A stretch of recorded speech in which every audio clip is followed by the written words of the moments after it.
You want to know which mutual funds are going to make your money grow in 2025? Well, keep watching. I'm going to show you the best ones to help you reach your financial goals. Now, this video is not for financial advice. It's for educational purposes only.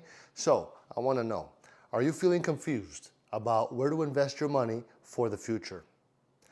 You're not alone. Many people wonder which mutual funds are the best for long-term growth.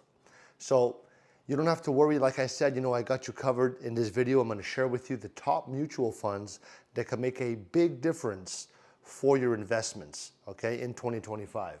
So here are 5 recommendations to get you started, all right? Now, number 1, look for funds with a strong history of growth.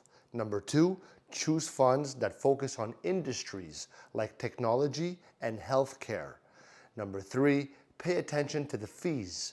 Low fees means more of your money stays invested. Number 4, you find funds with a good mix of stocks and bonds for balance.